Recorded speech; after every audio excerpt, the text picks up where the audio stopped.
So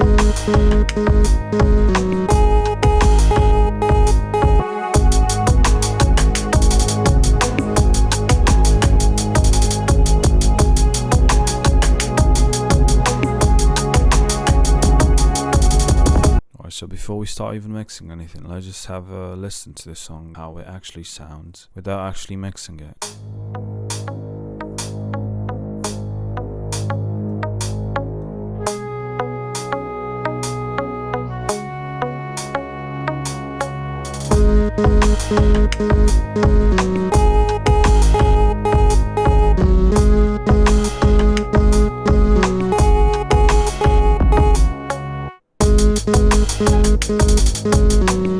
Alright, so straight away it just sounds bad. Let's be honest, it doesn't sound any good. But the first thing I want to do is actually color code everything. I don't know if you ever heard about this, but one of the main things I like to do is just color code everything. So I've got like my colors that I use for percussions are sort of orange. Also, you want everything to be named. For this beat, I actually use mainly samples from the starter pack. So everything you see here is pretty much from the actual starter pack. On top of that, we actually use some free VSTs like the Flute. Right, so after we color code everything, the next thing I'm gonna do is literally unselect every single track. What I actually like to do is do the kick first and then have the bass and the percussion work together and then just build on top of that. So for this, we're first going to start off with the actual kicks, right? We're going to select a section of the song where we feel like everything is more cohesive and we have everything put together, and we're just going to have that on a loop. We can either press this bit right here or just do Control L, and we're going to loop this bit right here. Alright, so if you start playing it, we can hear, I'll just play just 808 first, pretty strong, so I'll just use this EQ on it. Yeah, what I'm doing with this EQ is basically cutting the high end, and if you see here around, I don't know, probably 50 hertz, yeah, around 50 hertz, I'm literally just having a sweet slip that's like 3 dB deep. That's it, just because we just don't want it to hit that hard in that region. We'll build it with the kick and we'll have more impact that way. You can already hear the difference. Right, so then if we build the kick on top of that, having basically the same dynamic range as by dynamic range I mean having the EQ and the same dynamic range as the other EQ we just use on the 808, this is how it's gonna go. They're gonna sound together now. More full, more dynamic, right? Then on top of this, we're first gonna start with one of the main hi-hats. Again, these are all from the same starter pack. Like, you get everything together. It's just the way that I like to do things. You basically have all the sounds you need, from blue sax samples to cellos to guitar sample. Literally no effect. They just sound good. So I literally I don't know, this is what I like to use when I start making tracks. That's why I call this starter pack, because you basically have literally everything in it. Right, moving forward. Nice. Then I like to do accents on top of them. So what I'll do is creating another dynamic range, but I'll show you in a bit, yeah? So this is what I like to go for. Right, so there's like a few accents. What I like to do is pan these. I'll pan one to the right and then the other one to the left. So maybe like just a bit, and then this one as well. So the sound is more full now, because you got two different sounds put together on top of another sound. And then I'll just turn these a bit, not to bother you too much, just to be there to emphasize the actual groove you're working on. And then, just because we want the low range to be covered by our kicks, I'll cut every frequency under like 200 hertz on the main hi-hat. This is how it sounds with it and without. You can't really sense. It's barely noticeable, but it makes a huge difference when you start gluing everything together. Basically, when you start to compress the sound, when you squeeze it down, you can, like, these bits and bobs here and there just make a whole difference. You don't want to do anything too major. The slight changes that add up over the course of your mixing the whole track. Right, then one key thing you want to do, especially if you're new to this, If you're more experienced, it's way easier to make spaces in your track, or just different things. But at the start, if you want your kicks to hit and your 808s to hit, you always want to sidechain them to like almost everything, even vocals sometimes. It's obviously you don't want to overdo it, but this is one main thing that I like to do. So the way this works, yeah, I have a sidechain here. What this does, basically, we got a compressor that actually goes and hits our hi-hat. So every time you hear this sound hit, this compressor right here goes to work. So you can see it right here. It literally just compressed our hi-hat just a bit. So here's the difference with and without.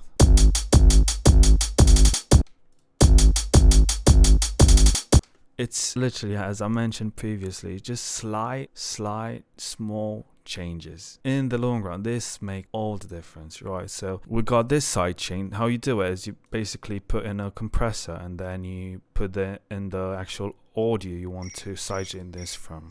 For the second hi-hat, we actually decided to cut the frequency above 10k as well. We also sidechained this to the same kick, and then we added a simple chorus as well, just to have it a bit more wet, not that dry. And then for the last hi-hat, with the same exact EQ and the same compressing, and just different bit of reverb to have a different texture to it, and it sounds like this. Can barely hear it, but that makes a huge difference. This is everything together for now.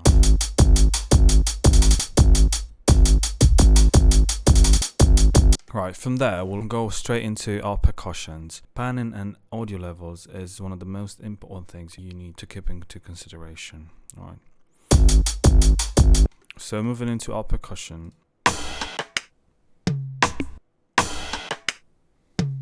What we did for this whole bit, first of all, we used this hi-hat here, a wide open hi-hat as a snare, and then we used this snare, and we had it covered with this rim shot, so it just has this effect to it, and we wanted a drummer feel to it, like dum dum. And then we did this little bit right here, but for that we used different sounds for different textures, like small clap, then a small rhythm sidechain, small side kick, small side stick. Right, now here's everything together so far.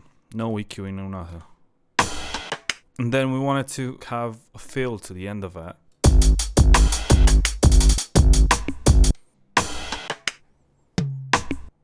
Bum, ba, ba, bum, bum, ba, bum. For this wide, we wanted to add a bit of texture, a bit more depth to it, so we used the ping pong delay for it. And then we went for everything else is just the same, like nothing, literally nothing to it. But we did the whole group together. We wanted to get this cohesive sound. Before we get into the actual group, I'll just do a bit of panning and a bit of volume to it, just to see the difference. Right, so we know this is going left and right, so we're just going to focus on the other bits.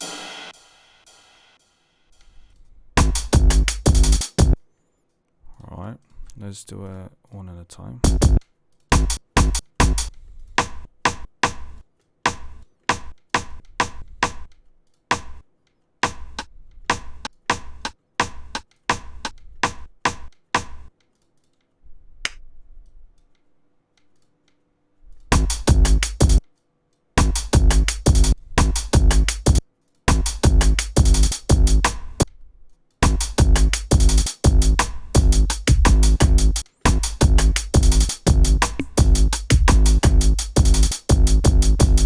Perfect. Now, what I did with the glue compressor, first of all, we just squeeze the signal a bit, and then to have it more pronounced. And then with the utility, we widen a bit the signal so it has a wider spread. It's nothing like, this is probably just, you're gonna just hear the volume a bit louder.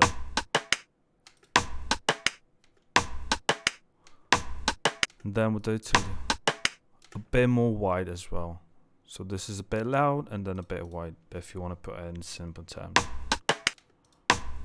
Then it makes a difference the way you chain your actual VSTs, but I like to have the EQ just before the limiter for this bit right here. Just preference, Also, what you need to remember is always have the EQ8 on oversampling, because that way you're getting the best sound signal out of it. Alright, so with the sidechain, we literally did the same thing as with the, we have the same ratio, the same gain to it, the same release and everything. And this is what sounds with and without. It just helps the kick to peek through the actual bits. Not a whole bit, but just a little bit, especially in the 80 frequency. So this is everything together now with the EQ. The EQ just cuts around like 40. You could probably move this up to 50. And then I want everything to sound a bit louder. But also I'm raising the ceiling with the 1.5 dB as well. So that's basically with, and this is without. And this is with. Just a bit more loud, a bit more tight. It's nothing, as I mentioned previously, it's nothing major. Just a bit more control to like the whole sound. This is how it all sounds put together right now.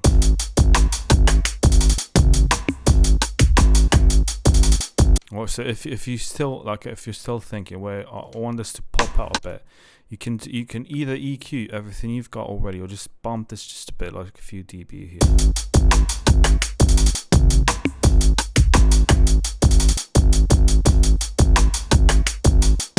I like how that sounds, right? So the next thing I'm going for is the bass. For the bass sound, we actually used a cello sound. It's like full octave lower. If you were to have it, you can hear it's a cello sound. Then if you have it lowered, it sounds like a sweet bass line. So what we did to it, we removed the high frequency and a bit of the lows as well. I didn't want to have that much low end to it, but I still wanted it to pump a bit, so I used this glue compressor on it. So this is without the actual EQ. This is put on oversampling as well, and this is with the EQ. Just a bit, like you can even go, even if you want your hi-hat to go, like if you want your high end to go, you can still squeeze more out of it. Or then you have the glue compressor as well. Just compressing just under, like some even consider this to be a bit too much, but I still like, especially on the bass and kicks, you might get off with a bit more compression than you could actually go for vocals and melodies. You don't want them to distort too much, but for bass lines and kicks, you might get more with the transients. All right, and the same, literally the same compression we used on everything else, we'll use that here as well. For the kick, like if you want to get through, these are the peaks that are gonna get caught. Alright, so this is with and without the compressor. That was with, and this is without.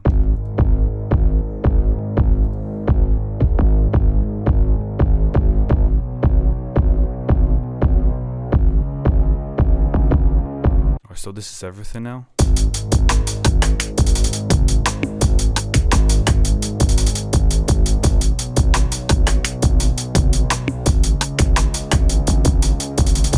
For the melody, we're using this muted guitar here. All we did to it is literally the same thing. A bit of EQ in, the glue compressor, a bit of limiting, and then another side, like this is the Sidechaining compressor, that's actually just having the kick to get off just a bit more. Because this is an actual beat, it's not an R&B song. You want the kick always to punch through the mixes. So that's usually what I'll go for. This is the whole sample. It sounds so good. From the same starter pack.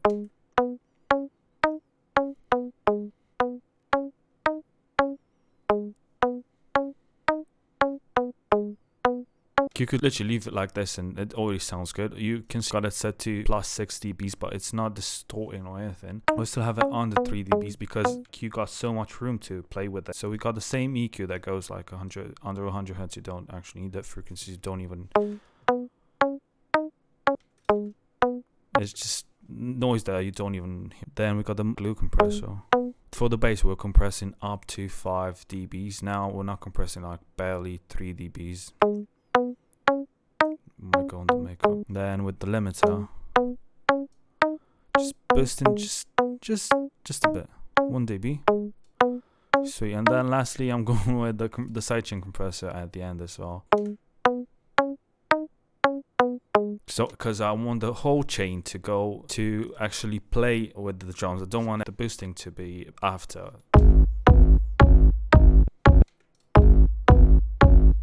Now everything together with the bass.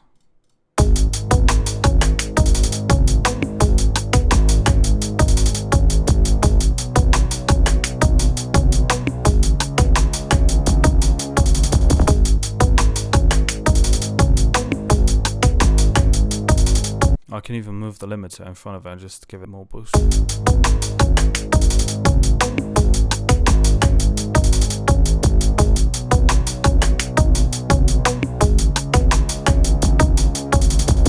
You can see it's barely limiting at this point.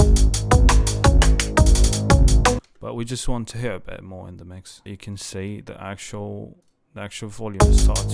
It's already clipping a bit, right? So you always want to look careful when it's about to clip. So that means it is a bit too loud. So I'm just going to turn it down a bit. Let's actually have a look, see what we got our 6 dBs and what that is. Well, the reason we got it is because we're doing this little thing there. We could just have it at 0. Now we could easily boost it from the limiter. It won't clip anymore. So the way you want to do it, if you want to boost something, for the first part you want to EQ it, compress it, and then limit. You don't want to use the volume knobs for pumping up sound. This is how it sounds with the actual effects on it. So this actually is off tempo, but when we add the supermassive, it just adds a bit of a twerky melody line to it. So this is how it sounds with the actual free VST.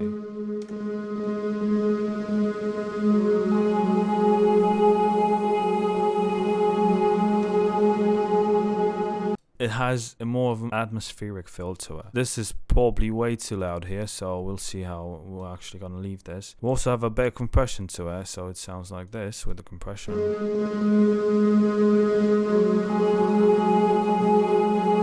As you can see, it's barely going. Like, you try not to have it on top of the 5 dBs. I'll use the makeup just a bit lower. We're gonna EQ the whole low end from it. We don't want any low end.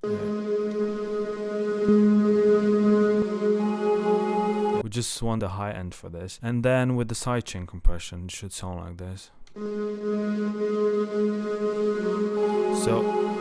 So you can hear the dun dun dun dun dun. That's basically when the kick goes. So you have your kick pronouncing through the actual atmosphere, and it sounds like this with the kicks. And you can hear it will sound like this without it.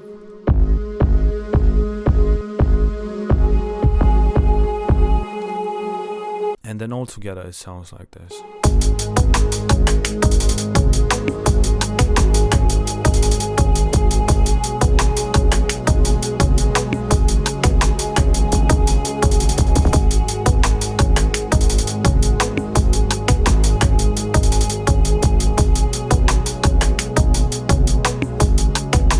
For the last instruments, we got this flute right here.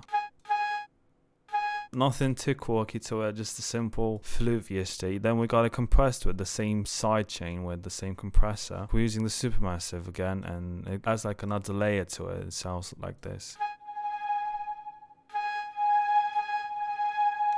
It has, I don't know, it just gives me a good vibe instead of just having it like this.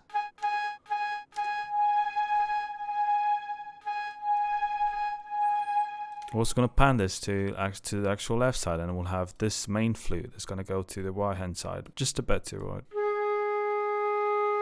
We're going to use the same side compression and the Valhalla supermassive on it as well.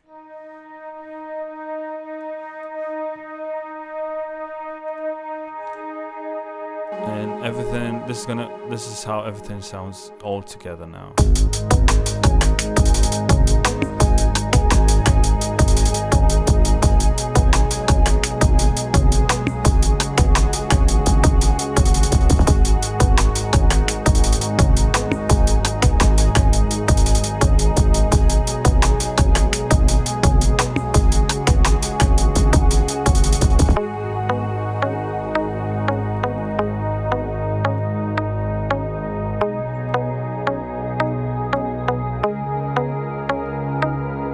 And I'll keep this even shorter. For the master, all you want to do is, you want to make sure this is not clipping at all. Right now my master is at -14. This is usually when I work. If I have everything loud, I'm just going to drop down the master volume. This is a VST that only transmits the actual signal from Ableton to my recording device, so it has nothing to do with the actual chain. If the sound is a bit too loud, you usually don't want to do this, but in terms of digital analogic, I could probably get away with a few more decibels of sound than you could actually do if you were to to do everything analogical. So basically I'll have this minus 0.1 and I'll see if it's clipping. Everything is going to be so loud. So the way I do it, I have my volume set to half at any given point for my speakers, and when I'm actually mastering, I'm lowering it 25%. I want it to be as loud as it is when it's at half, when it's 20% lower, basically when I finish with the master. And that's how I achieve the same range if you're working on like a commercial project, especially if it's not more dynamic or diverse. All right, so the way I do it is, yeah, even if the signal is a bit too loud right now, yeah.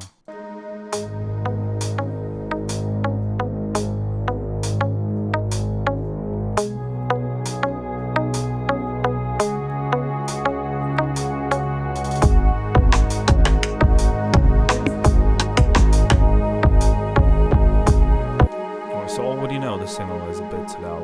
I can literally see it when it goes in, that it's a bit, that's clipping a bit, but it doesn't really matter. I'm just going to compress it just a little bit, just literally just a little bit. What you could do is, if you want to widen the sound or just a bit, you could add a utility. I'll show you that in 1 second. Everything is just previous. If you want to, you could do, like, you see there's already wide stereo, but I'll just do it myself. Yeah. So you could do add width to it, but just a little bit, like you can barely fill it. And then I'll do like another limiter to it, and I want this to be near the -6 range. That's about it. But everything's going to be so loud now, so I'm just going to turn down the actual speaker in my volumes there, and I'll let you have a listen. So this is basically the whole master chain I'm using for this track. It's very simple, just a quick limiter, a simple glue compressor, a bit of utility for width, and then just another limiter. It's a very simple, very beginner friendly chain you can use. Obviously I've got way more in-depth mastering chains, I don't want to get into it. This is very easy, you can put on any track. If you have the last limiter going to about -6 dBs, you should be good with almost any track. Alright, so this is how it's gonna sound.